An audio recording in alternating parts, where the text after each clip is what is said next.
नमस्कार दोस्तों, स्वागत है आप सभी का आपके अपने यूट्यूब चैनल ज्ञान गंगा में। दोस्तों आज की वीडियो में हम बात करने वाले हैं आंसर की। क्या है आंसर की? सी टेट क्या, C TET C D P क्या, C D P paper second answer key के बारे में डिस्कस करेंगे। क्या करेक्ट आंसर है, एग्जैक्ट आंसर है, 100% एक्यूरेट आंसर है, सब हम टिक करेंगे। आप ध्यान से देखेंगे, हम ज़्यादा टाइम वेस्ट नहीं करेंगे, तेज़ी से आंसर को आपको दिखाएंगे। तो ये हमारे पास आई सेट है। क्या है? आई सेट है। आपका क्वेश्चन अगर अलग सेट है तो अलग होगा, तो उसको आप क्या करेंगे, मिला लेंगे। क्वेश्चन के अकॉर्डिंग आप अपने आंसर को मिला लेंगे। तो हम देखिए इसको जो है बिना टाइम वेस्ट के स्टार्ट करते हैं। तो यहाँ पर जो पहला क्वेश्चन है, क्या है? पहला क्वेश्चन है, आप देख सकते हैं क्या लिखा हुआ है। लिखा हुआ है प्रगतिशील शिक्षा में बच्चों को किस तरह देखा जाता है। तो इसका क्या है? तीसरा ऑप्शन सही है, ज्ञानवर्धक और अर्थ की रचना करने वाले। उसके बाद नेक्स्ट क्वेश्चन पर हम आते हैं। यहाँ पर क्या लिखा गया? छात्रों के लिए कक्षा में प्रतिक्रिया सबसे अधिक प्रभावित होता है जब। इसका जो ऑप्शन है, करेक्ट ऑप्शन है, वो ऑप्शन है दूसरा ऑप्शन है, यह सीखने की गतिविधि के दौरान और पश्चात भी होता है। क्वेश्चन नंबर 3 पर हम जाते हैं। क्वेश्चन नंबर 3 में क्या दिया गया है? क्वेश्चन नंबर 3 में है किशोरा अवस्था के दौरान जेंडर अपेक्षाओं के अनुरूप स्त्रीत्व व पुरुष की परंपराओं का पालन करने के लिए दबाव बढ़ता है। जेंडर और जेंडर भूमिकाएं जैविक रूप से निर्धारित होती है। तो इसका ऑप्शन नंबर 3 सही है, ए सही है, आर गलत है। क्या ए सही है, आर गलत है? तो फटाफट से हम इसको पूरा केवल आपको आंसर बता रहे हैं, तो आप लोग टिक करते जाएंगे और जो आपका आंसर सही है उसके बाद मैच करके हमको कमेंट करेंगे किसका कितना सही निकला। तो ये हमारे पास एक है सुनीता, एक 12 वर्षीय लड़की विशेष संगीतीय क्षमता रखती है। उसके माता पिता दोनों ही निपुण गायक हैं और वे सुनीता को अपनी आवाज़ को और बेहतर करने के लिए प्रशिक्षण कक्षा में भेज रहे हैं। सुनीता की यह क्षमता संभावित रूप से किन कारणों के अंतःक्रिया का परिणाम है? इसका ऑप्शन नंबर 3 सही है, आनुवांशिकता और वातावरण। इसके बाद नेक्स्ट क्वेश्चन नंबर 5 क्या है? संवेदनशील अवधि वह समय अवधि है जिसके दौरान कुछ, यहाँ पर है पर्यावरणीय कारक। क्या पर्यावरणीय कारक विशेष रूप से सामान्य विकास के लिए महत्वपूर्ण होते हैं। क्वेश्चन नंबर 6 की बात करें, यहाँ पर लिखा है विद्यार्थियों में समालोचनात्मक चिंतन को विकसित करने के लिए एक शिक्षक को क्या, एक शिक्षक को ऐसे सवाल देने चाहिए जिसमें निष्कर्ष और व्याख्याएं क्या हो, शामिल हो। इसका ऑप्शन नंबर 3 सही है। उसके बाद हम बात करते हैं क्वेश्चन नंबर 7 का। यहाँ पर दिया है एक शिक्षिका खुद क्या, एक शिक्षिका खुद से पूछती है। क्या पूछती है? कहती है कि मैं ऐसे अनुभव कैसे प्रदान कर सकती हूँ। क्या? मैं ऐसे अनुभव कैसे प्रदान कर सकती हूँ जिसमें छात्रों को पर्यावरण के विभिन्न प्रकार की वस्तुओं को वर्गीकृत करने और उसके वर्गीकरण के स्कीमों का विश्लेषण करने की आवश्यकता हो। वह छात्रों में किस बुद्धिमत्ता को बढ़ावा देने की कोशिश कर रही है? ऑप्शन नंबर 3 प्राकृतिक बुद्धिमत्ता सही होगा। उसके बाद हम क्वेश्चन नंबर 8 के बारे में बात करते हैं। यहाँ पर क्या है? 8 में क्या दिया गया है, ध्यान से देखिए। 8 में दिया गया है महारत हासिल करने के लक्ष्य निर्धारित करने से छात्र की अभिप्रेरणा और योग्यता के बारे में विचार कैसे प्रभावित होंगे। इसका जो है दूसरा ऑप्शन सही है। यह अक्सर योग्यता के वृद्धिशील दृष्टिकोण में बढ़ती हुई आंतरिक अभिप्रेरणा और विश्वास को दर्शाता है। इसके बाद नेक्स्ट क्वेश्चन क्या है?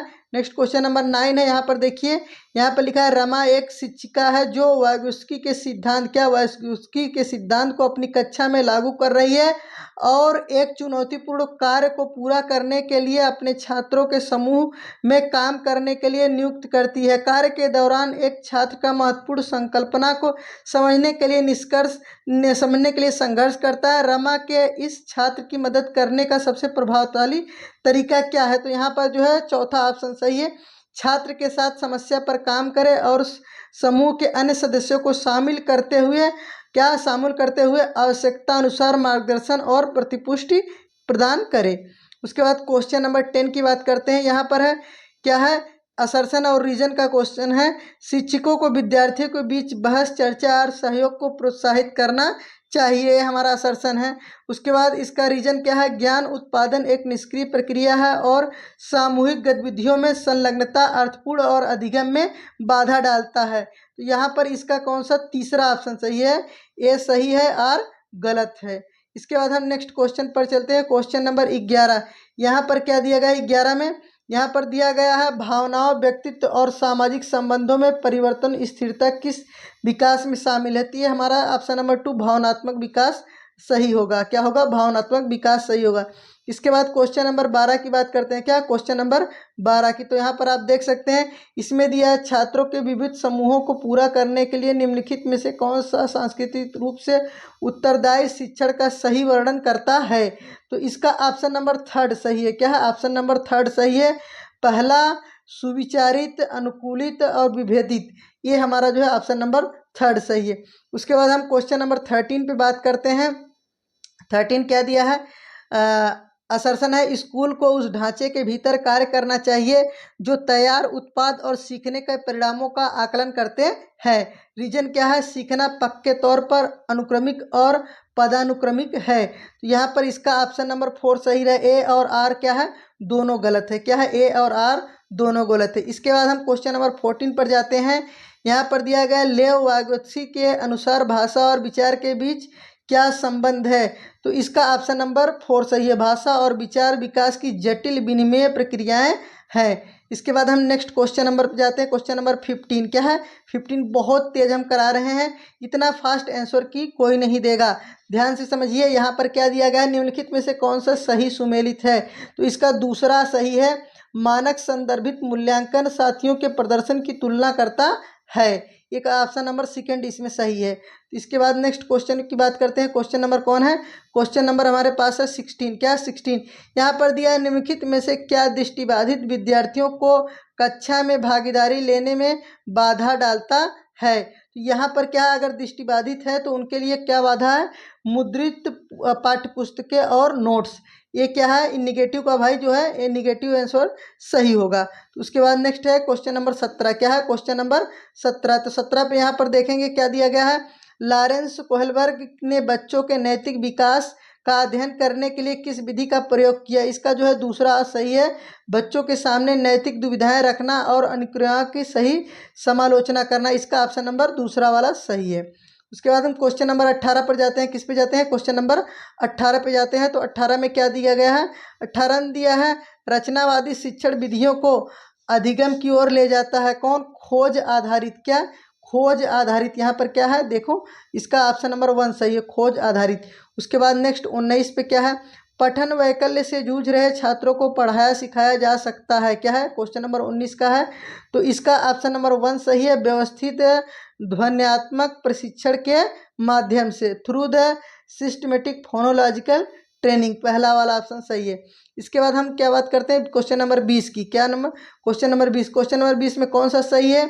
यहाँ पर देखिए दिया है जीन पियाजे के संज्ञानात्मक विकास का सिद्धांत यह बताता है। क्या बताता है? पाठ्यक्रम को बच्चों के आयु समूह व चरण में ध्यान में रखकर तैयार किया जाना चाहिए। ऑप्शन नंबर 3 सही है। उसके बाद क्वेश्चन नंबर 21। क्या? Question number 21। यहाँ पर क्वेश्चन नंबर 21 में क्या दिया है? यहाँ पर ध्यान से समझिए। दिया है आप एक शिक्षक है जो अपने छात्रों को परासंज्ञानात्मक कौशल विकसित करने में मदद करना चाहते हैं। निम्नलिखित में से कौन सी रणनीति इस प्रकार के चिंतन को बढ़ावा देने में सबसे अधिक संभावना है। तो इसका जो है ऑप्शन नंबर 2 सही होगा। छात्रों को अपने स्वयं के सीखने और सोचने की प्रक्रिया पर विचार करने के लिए प्रोत्साहित करना चाहिए। Question number 22। क्वेश्चन नंबर 22 में क्या दिया गया है? यहाँ पर ध्यान से देखेंगे। दिया गया है निम्नलिखित में से कौन सा कथन स्वलीनता के संदर्भ में सही है। तो दूसरा वाला जो है एकदम करेक्ट है। स्वलीनता एक तंत्रिकीय विकासात्मक विकार है। क्या है? यह स्वतंत्रता एक तंत्रिकीय विकासात्मक विकार है। उसके बाद क्वेश्चन नंबर 23। पियाजे और वाइगोत्स्की के सिद्धांतों में एक प्रमुख समानता क्या है। तो प्रमुख समानता क्या है? बच्चों की स्वयं की शिक्षा में संलग्नता और जुड़ाव। क्या है? संलग्नता और जुड़ाव। उसके बाद क्वेश्चन नंबर 24। क्या? Question number 24। यहाँ पर असर्शन और रीजन का क्वेश्चन है, देखेंगे। यहाँ पर लिखा गया है शिक्षक को शिक्षार्थियों के बीच व्यक्तिगत विभिन्नताओं का सम्मान करना चाहिए और सभी शिक्षार्थियों की आवश्यकता के अनुसार अपने शिक्षण को समायोजित करना चाहिए। उसके बाद क्या है? रीजन क्या है? शिक्षकों को विविध पृष्ठभूमि के शिक्षार्थियों को पढ़ाते समय उनके बीच सहयोग, समूह कार्य और बातचीत से बचना चाहिए। तो इसमें जो है थर्ड ऑप्शन सही है। क्या है? थर्ड ऑप्शन सही है। ए सही है लेकिन आर गलत है। ए सही है लेकिन आर गलत है। उसके बाद हम क्वेश्चन नंबर 25 की बात करेंगे। क्वेश्चन नंबर 25 में दिया गया है, किस अधिगम की रणनीति में बच्चों द्वारा दूसरों को सिखाना शामिल है जो उन्हें सिखा सकता है? इसका ऑप्शन नंबर 4 सही है। पारस्परिक शिक्षण। क्या? पारस्परिक शिक्षण। Reciprocal teaching. क्या?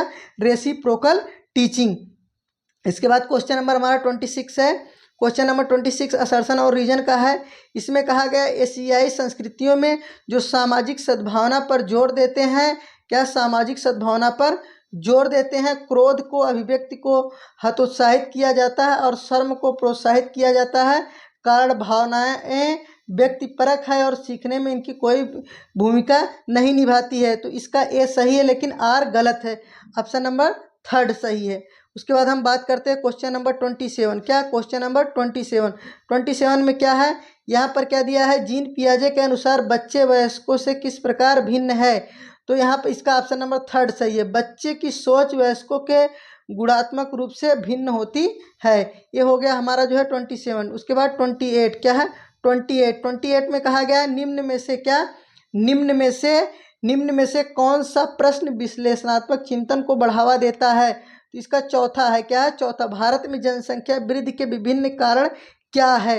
ये क्या करता है? विश्लेषणात्मक चिंतन को बढ़ावा देता है। उसके बाद क्वेश्चन नंबर 29। क्या? Question number 29। तो इसमें क्या दिया गया है? समावेशी कक्षाओं में अलग अलग भिन्नताओं के अनुरूप विभेदित निर्देश दिए जाते हैं। तो ये इसका ऑप्शन नंबर 3 सही है। क्या? ऑप्शन नंबर 3 सही है। तो क्वेश्चन नंबर 30 में क्या दिया है? असर्शन और रीजन का क्वेश्चन है।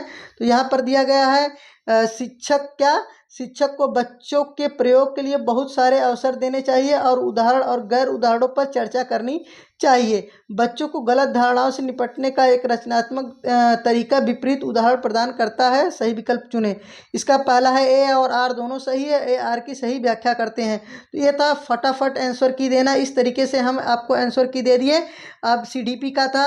अगर और आंसर की चाहिए तो गाइस आप कमेंट जरूर करें। चैनल पर पहली बार आए तो प्लीज़ गाइस चैनल को सब्सक्राइब करें, बेल आइकन को प्रेस करें हरे हेल्प आने के लिए। तो आज के लिए इतना ही। मिलते हैं फिर नेक्स्ट वीडियो में नई जानकारी के साथ। तब तक के लिए टेक केयर।